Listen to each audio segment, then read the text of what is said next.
brought to you by Palvi Agrico. आता शेतीसाठी जे काही लागणार ते घरपोच मिळणार, तेही मोबाईलच्या एका क्लिकवर. वंदे मातरम 150 वर्ष की यात्रा अनेक पड़ावों से गुजरी है, लेकिन आदरणीय अध्यक्ष जी, वंदे मातरम का जब 50 वर्ष हुए तब देश गुलामी में जीने के लिए मजबूर था और वंदे मातरम के 100 साल हुए तब देश आपातकाल की जंजीरों में जकड़ा हुआ था.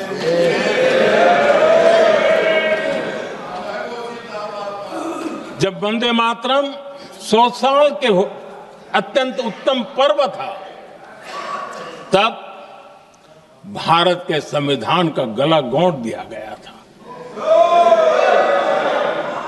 जब वंदे मातरम 100 साल का हुआ, तब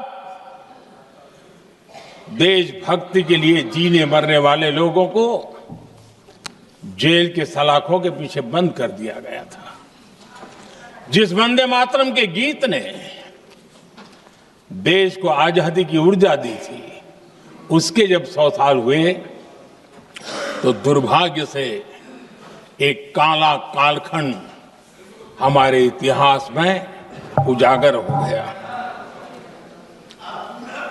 हम लोकतंत्र के गिरोह में थे.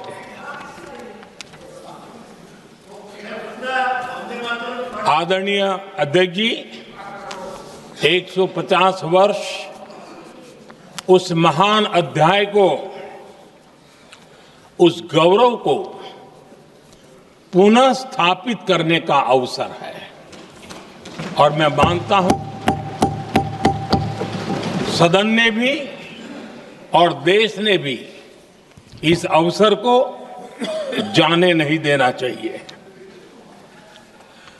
यही वंदे मातरम है जिसने 1947 में देश को आजादी दिलाई.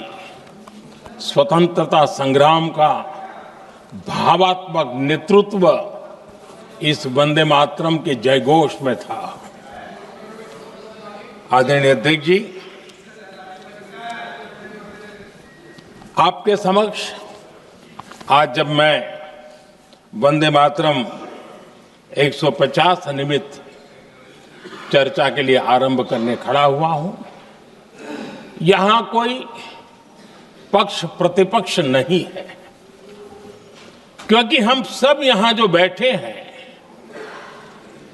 एक्चुअली हमारे लिए रण स्वीकार करने का अवसर है कि जिस वंदे मातरम के कारण लक्षावधि लोग आजादी का आंदोलन चला रहे थे और उसी का परिणाम है कि आज हम सब यहां बैठे.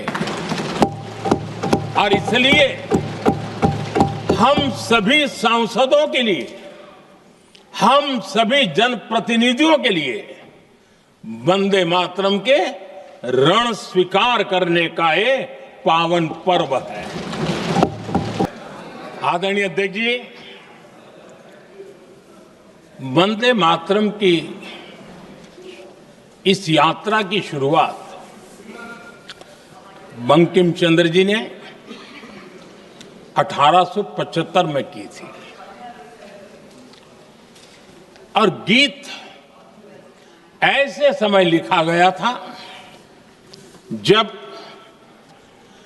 1857 के स्वातंत्र संग्राम के बाद अंग्रेज सल्तनत बौखलाई हुई थी, भारत पर भांति भांति के दबाव डाल रही थी, भांति भांति के जुल्म कर रही थी और भारत के लोगों को मजबूर किया जा रहा था अंग्रेजों के द्वारा. और उस समय उनका जो राष्ट्रीय गीत था, गॉड सेव द क्वीन, इसको भारत में घर घर पहुंचाने का एक षड्यंत्र चल रहा था। ऐसे समय बंकिम दा ने चुनौती दी और ईंट का जवाब पत्थर से दिया और उसमें से वंदे मातरम का जन्म हुआ।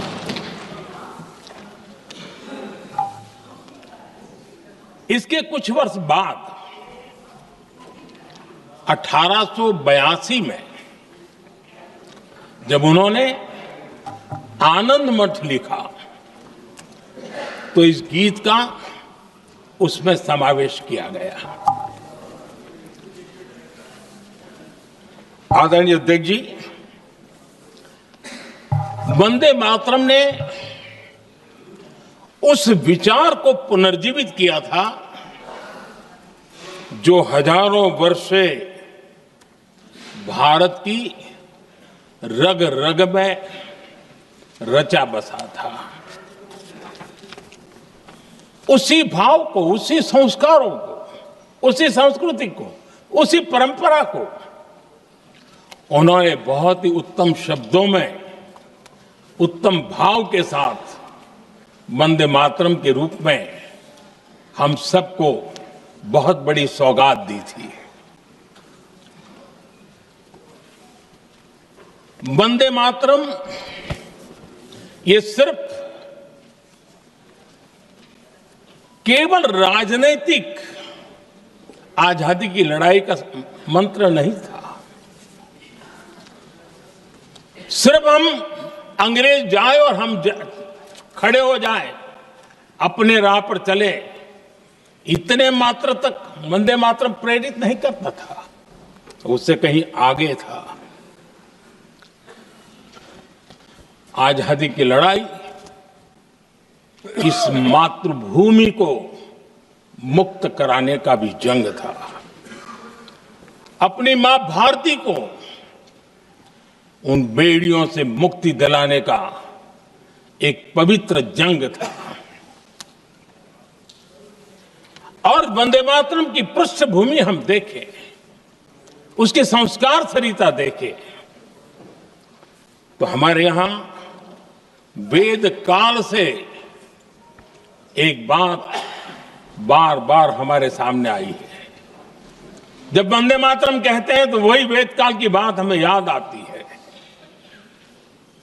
वेद काल से कहा गया है, माता भूमि ही पुत्रो अहम पृथिव्याः, अर्थात ये भूमि मेरी माता है और मैं पृथ्वी का पुत्र हूं।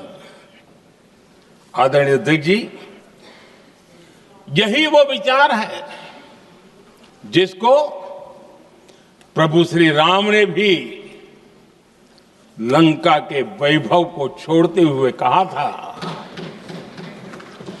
जननी जन्मभूमिश्च स्वर्गादपि गरीयसी।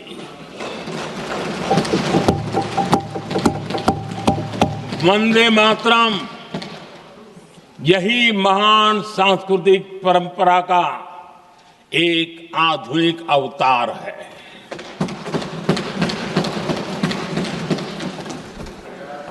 वंदे मातरम के साथ विश्वासघात क्यों हुआ?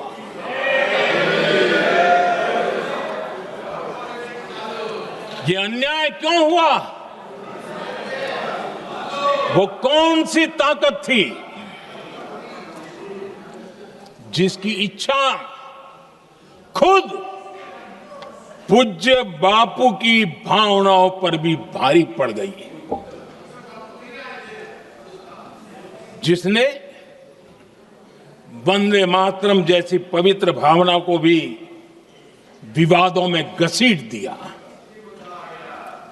मैं समझता हूं कि आज जब हम वंदे मातरम के 150 वर्ष का पर्व मना रहे हैं, चर्चा कर रहे हैं, तो हमें उन परिस्थितियों को भी हमारी नई पीढ़ियों को जरूर बताना हमारा दायित्व है, जिससे के वजह से वंदे मातरम के साथ विश्वासघात किया गया। वंदे मातरम के प्रति मुस्लिम लीग की विरोध की राजनीति तेज होती जा रही थी। मोहम्मद अली जिन्ना ने लखनऊ से 15 अक्टूबर 1937 को वंदे मातरम के विरुद्ध का नारा बुलंद किया। फिर कांग्रेस के तत्कालीन अध्यक्ष जवाहरलाल नेहरू को अपना सिंहासन डोलता दिखा। बजाय कि नेहरू जी मुस्लिम लीग के आधारहीन बयानों को तगड़ा जवाब देते, करारा जवाब देते, मुस्लिम लीग के बयानों की निंदा करते,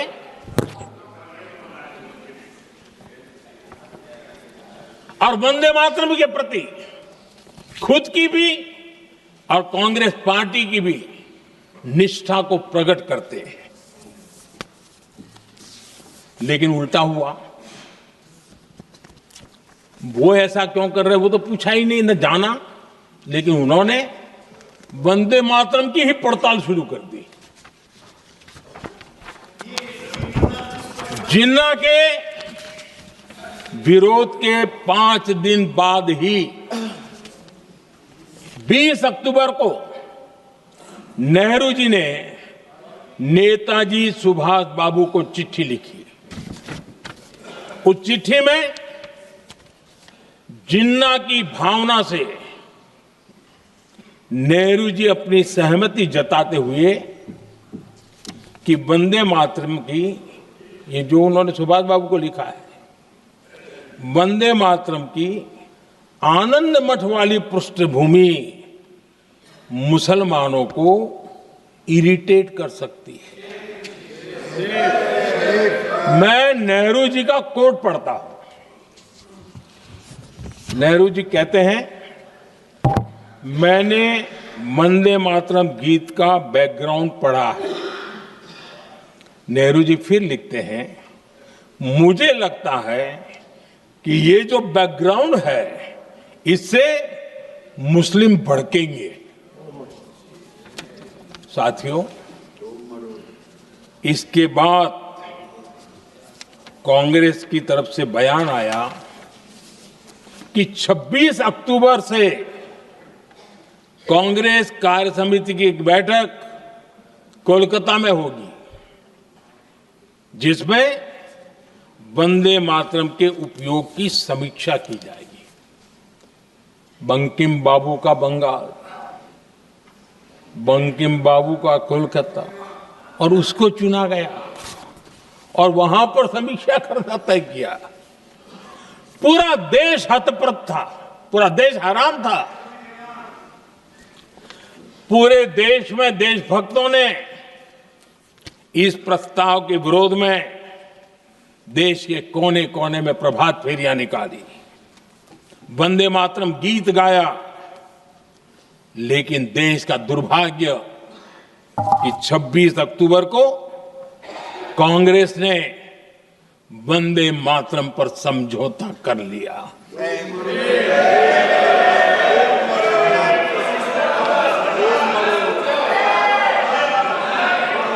वंदे मातरम के टुकड़े करने के फैसले में, वंदे मातरम के टुकड़े कर दिए। उस फैसले के पीछे नकाब ये पहना गया, चोला ये पहना गया कि ये तो सामाजिक सद्भाव का काम है। लेकिन इतिहास इस बात का गवाह है कि कांग्रेस ने मुस्लिम लीग के सामने घुटने टेक दिए और मुस्लिम लीग के दबाव में किया। और कांग्रेस का ये तुष्टीकरण की राजनीति को साधने का एक तरीका था। आदरणीय अध्यक्ष जी, तुष्टीकरण की राजनीति के दबाव में कांग्रेस वंदे मातरम के बंटवारे के लिए झुकी। इसलिए कांग्रेस को एक दिन भारत के बंटवारे के लिए झुकना पड़ा।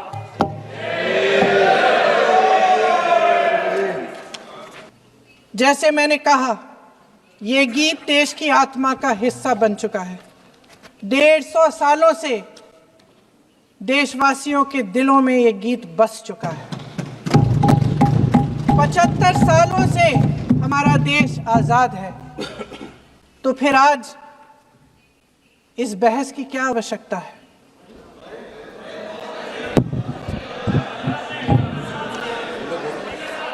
हमारा यहाँ मकसद क्या है?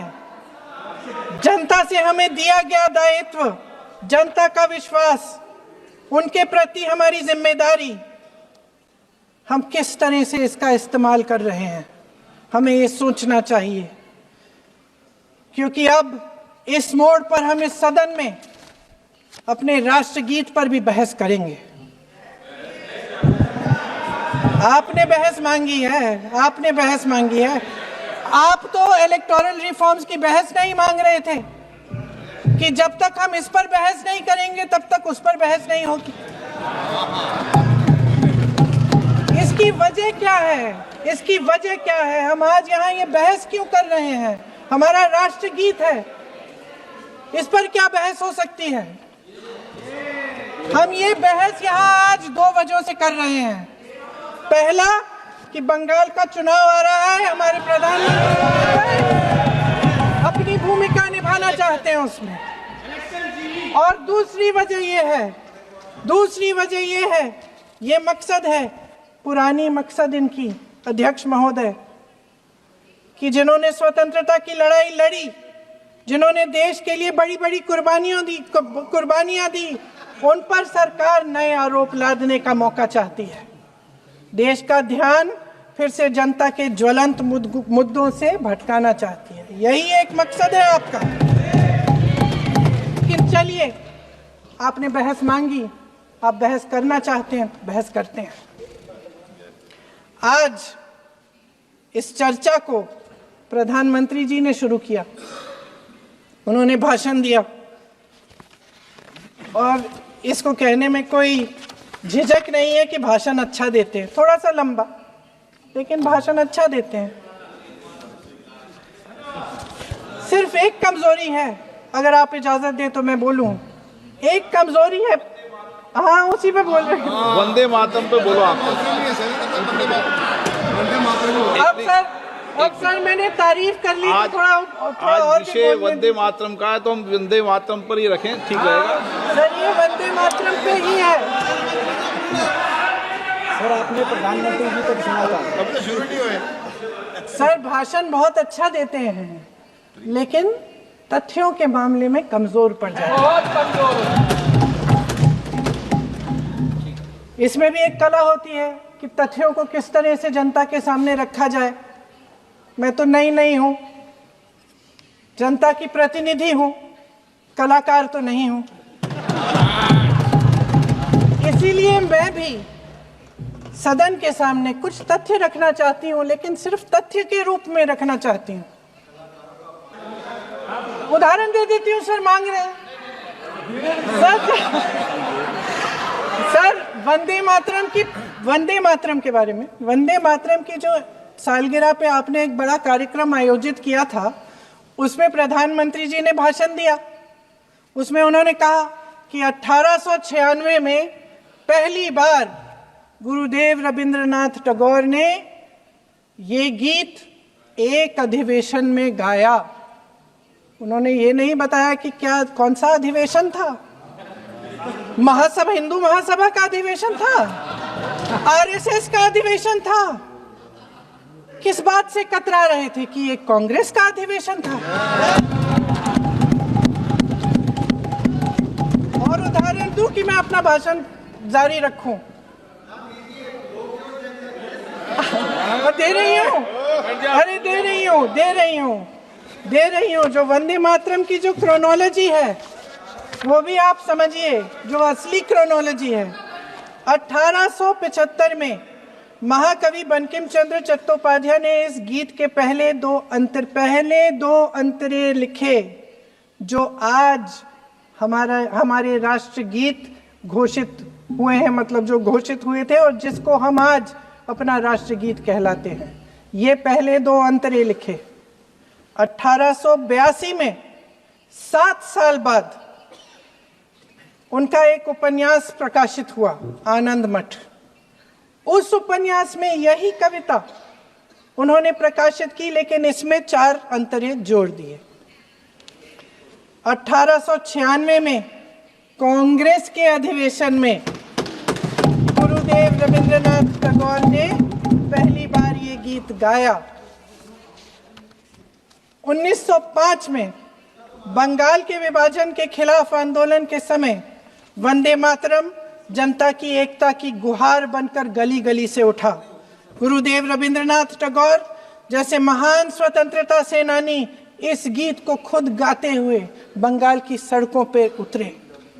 विद्यार्थियों से लेकर किसानों तक, व्यापारियों से लेकर वकीलों तक, हर कोई ये गीत गाने लगा। इस गीत की शक्ति को समझिए। ब्रिटिश साम्राज्य इसको सुनकर कांपता था और हमारे देशवासी इसको सुनकर वह मन बनाते थे, वह हिम्मत बनाते थे कि इस भयंकर साम्राज्य के खिलाफ सत्य और अहिंसा के नैतिक हथियारों को लेकर शहीद होने की तैयारी करते थे। ये गीत मातृभूमि के लिए मर मिटने की भावना को जगाता है। इस गीत की शक्ति ये है, इस गीत का हमारे देश से जुड़ाव ये है। लेकिन 1930 के दशक में हमारे देश में जब सांप्रदायिक राजनीति उभरी, तब ये गीत विवादित होने लगा। 1937 में, अब ये मैं दूसरा उदाहरण देने वाली हूँ, क्योंकि प्रधानमंत्री जी ने अपने भाषण में इसका उल्लेख किया और गलत किया, इसीलिए मैं इसके जो सच्चे जो तथ्य हैं वो आपके सामने रख रही हूँ। 1937 में नेताजी सुभाष चंद्र बोस कांग्रेस का अधिवेशन कलकत्ता में होने जा रहा था, उसका आयोजन कर रहे थे। तो जो मोदी जी ने पत्र सुनाया सदन में 20 अक्टूबर का, और कहा कि जवाहरलाल नेहरू जी ने नेताजी को ये चिट्ठी लिखी और ये कहा कि इस पर चर्चा होनी चाहिए। उससे पहले 3 दिन पहले नेताजी सुभाष चंद्र बोस ने पंडित जवाहरलाल नेहरू को एक चिट्ठी लिखी थी, जिसका जिक्र आपके प्रधानमंत्री ने नहीं किया। और इस चिट्ठी में सुन लीजिएगा,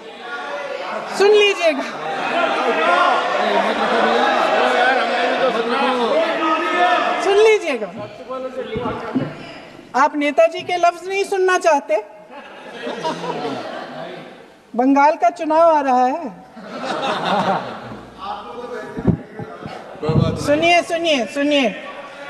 सुनिए। हाँ, कोई बात नहीं, हम तो देश के लिए हैं। हम देश के लिए हैं। आप चुनाव के लिए हैं, हम देश के लिए हैं। हम जितने भी चुनाव हारे, हम यहाँ बैठे रहेंगे और आपसे लड़ते रहेंगे और आपकी विचारधारा से लड़ते रहेंगे। अपने इस देश के लिए, अपनी इस मिट्टी के लिए लड़ते रहेंगे। आप हमें रोक नहीं सकते।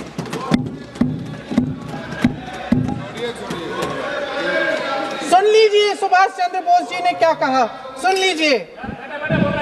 My dear Jawahar, reference Vande Mataram, we shall have a talk in Calcutta and also discuss the question in the working committee if you bring it up there. I have written to Dr. Tagore to discuss this matter with you when you visit Santi Niketan.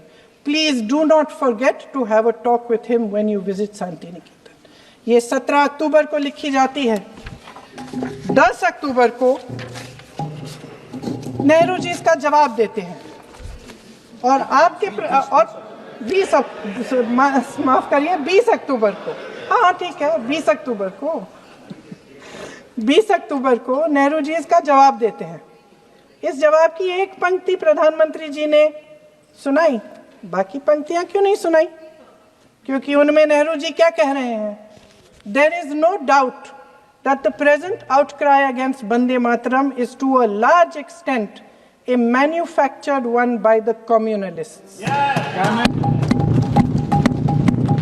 Whatever we can do, whatever we do, we cannot pander to communalists' feelings, but to meet real grievances where they exist. I have decided now to reach Calcutta on the 25th morning. This will give me time to see Dr. Tagore as well as other friends. समझ रहे हैं आप? प्रधान चुप है तो समझ ही गए होंगे।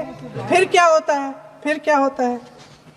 फिर नेहरू जी कलकत्ता जाते हैं और गुरुदेव जी से मिलते हैं, और उसके अगले दिन गुरुदेव जी एक चिट्ठी लिखते हैं जिसमें वो लिखते हैं, अंग्रेजी में चिट्ठी है, उसका एक अंश मैं आपको हिंदी में बता देती हूँ, जिसमें गुरुदेव जी कहते हैं कि जो दो अंतरे हमेशा गाए जाते थे उनका महत्व इतना गहरा था कि उस हिस्से को कविता के शेष हिस्से तथा पुस्तक के उन अंशों से अलग करने में उन्हें कोई कठिनाई नहीं थी। उन्होंने ये कहा कि स्वतंत्रता संग्राम में हमेशा से वही दो अंतरे ही गाए जाते थे और उनको गाते हुए कुर्बानी देने वाले सैकड़ों शहीदों के सम्मान के लिए उन्हें ऐसे ही गाना उचित रहेगा। उन्होंने यह भी कहा कि बाद में जोड़े गए अंतरों का सांप्रदायिक मायना निकाला जा सकता है और उस समय के माहौल में उनका इस्तेमाल अनुचित होगा। इसके बाद 28 अक्टूबर 1937 में कांग्रेस की कार्य समिति ने अपने प्रस्ताव में वंदे मातरम को राष्ट्रगीत घोषित किया। उन्हीं दो अंतरों को कार्य समिति की बैठक में महात्मा गांधी जी, नेताजी सुभाष चंद्र बोस, पंडित नेहरू, आचार्य नरेंद्र देव जी, सरदार पटेल जी, गुरुदेव रविंद्रनाथ टैगोर जी सब मौजूद थे। इस प्रस्ताव के ये सभी महापुरुष इस प्रस्ताव से सहमत थे। आगे क्या होता है ये भी सुना लूं।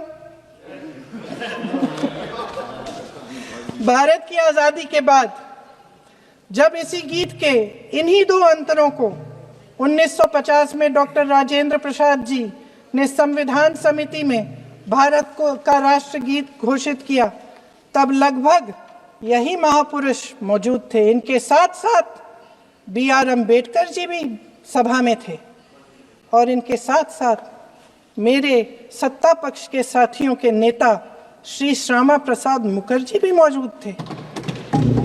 वही दो अंतरे राष्ट्रगीत घोषित किए, किसी ने कोई आपत्ति जारी नहीं की, कोई आपत्ति नहीं जताई। वैसे इन तथ्यों के साथ जुड़ा एक और तथ्य भी है जो मैं यहाँ पे आपके सामने रखना चाहती हूँ। आज हम अपने राष्ट्रगीत पर बहस कर रहे हैं, लेकिन हमारा राष्ट्रगान भी एक कविता का एक अंश ही है, एक लंबी कविता का एक अंश है। और इन दोनों राष्ट्रगीत और राष्ट्रगान के अंश को चुनने में सबसे बड़ी भूमिका गुरुदेव रविंद्रनाथ टैगोर की थी। वंदे मातरम के स्वरूप पर सवाल उठाना, जिसे संविधान सभा ने स्वीकार किया, न सिर्फ उन महापुरुषों का अपमान करना है जिन्होंने अपने महान विवेक से ये निर्णय लिया, मगर एक संविधान विरोधी मंशा को भी उजागर करता है। क्या सत्ता पक्ष के हमारे साथी इतने अहंकारी हो गए हैं कि अपने आप को महात्मा गांधी जी से, रविंद्रनाथ टैगोर जी से, राजेंद्र प्रसाद जी से, बाबा साहब अम्बेडकर जी से, मौलाना आजाद जी से, सरदार पटेल जी से, सुभाष चंद्र बोस जी से बड़ा समझने लग गए हैं? जहां तक जवाहरलाल नेहरू जी की बात है, जितनी देर हमारे प्रधानमंत्री, देश के प्रधानमंत्री रहे हैं, 12 साल हो गए हैं, लगभग उतने ही सालों के लिए जवाहरलाल नेहरू जी जेल में रहे। किस लिए? इस देश की आज़ादी के लिए। उसके बाद 17 साल के लिए प्रधानमंत्री रहे। आप बड़ी आलोचना करते हैं इनकी, लेकिन अगर इन्होंने इसरो नहीं बनाया होता तो आज आपका मंगलयान नहीं होता। अगर DRDO नहीं बनाया होता तो तेजस नहीं बनता। अगर IIT और IIM नहीं बनाए होते तो हम आज IT में आगे नहीं होते।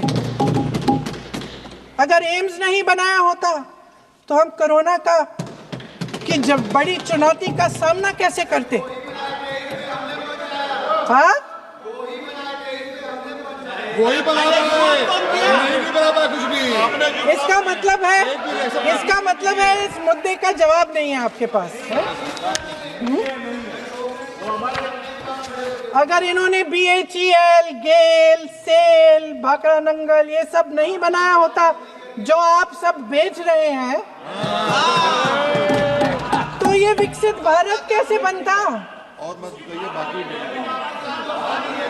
पंडित जवाहरलाल नेहरू इस देश के लिए जिए। सुन लीजिए, बेच लो यार, और बाकी भी बेच देंगे। पंडित जवाहरलाल नेहरू इस देश के लिए जिए और देश की सेवा करते करते उन्होंने दम तोड़ा। फिर भी सुन लीजिए, मेरी एक सलाह ले लीजिए। सर, मैं आपके माध्यम से सलाह दे रहे हैं। हम छोड़ना नहीं। सर, मैं आपके माध्यम से एक सलाह दे देती हूँ। हमारे प्रधानमंत्री महोदय 12 सालों से इस सदन में हैं, मैं मात्र 12 महीनों से हूँ। फिर भी छोटी सी सलाह है। उन्होंने अभी हाल ही में चुनाव था, कुछ महीनों पहले उन्होंने एक सूची निकाली थी कि विपक्षी दलों ने और विपक्ष के नेताओं ने कितने अपमान किए हैं इनके, और उसमें शायद 90-99 ऐसे उन्होंने अपमानों की सूची बनाई थी। तो मैं उनको एक छोटी सलाह देना चाहती हूँ कि नेहरू जी से जितनी भी शिकायतें हैं, जितनी भी गलतियां उन्होंने की आपके जहन में, जितनी भी गालियां देनी है, जितना भी अपमान करना है, उसकी भी एक सूची बना दीजिए। नहीं, बात खत्म नहीं है। 999 अपमान, 9,999 अपमान, सूची बना दीजिए और फिर हम एक समय निर्धारित करते हैं। जैसे हमने 10 घंटे आज वंदे मातरम पर हमने बहस किया है ना, उस तरह से हम अध्यक्ष महोदय जी से पूछेंगे, एक समय निर्धारित करेंगे, 10 घंटे, 20 घंटे, 40 घंटे, जितने घंटों में आपकी ये शिकायत पूरी हो जाए, माननीय सदस्य, आप शांत हो जाए और हम बहस कर लेंगे। लेकिन इस सदन का कीमती समय, जिसके लिए हमें यहाँ पे जनता ने भेजा है, जैसे हमें जनता की समस्याओं को हल करने के लिए चर्चा करनी चाहिए, इस्तेमाल करना चाहिए, उसको इसी के लिए इस्तेमाल करिए। उसके बाद जैसे अंग्रेजी में कहते हैं ना, जैसे अंग्रेजी में कहते हैं कि once and for all let's close the chapter, close कर लीजिए। देश सुन लेगा क्या क्या शिकायतें हैं, किसने क्या किया, इंदिरा जी ने क्या किया, राजीव जी ने क्या किया, परिवारवाद क्या होता है, नेहरू जी ने कौन सी गलतियां की, सुना लीजिए, फिर खत्म। उसके बाद बेरोजगारी, महंगाई, महिलाओं की समस्याएं, जो पीएमओ में हो रहा है उसकी बातें, उसकी चर्चा, जो बैटिंग ऐप के बारे में हो रहा है पीएमओ के अंदर, आप माननीय सदस्य प्लीज, जो एप्स्टीन फाइलों में आपके मंत्री महोदय के नाम निकल आए हैं, माननीय उसकी चर्चा करेंगे। आप वंदे मातरम में बोले, आप इधर उधर डाइवर्ट मत हो।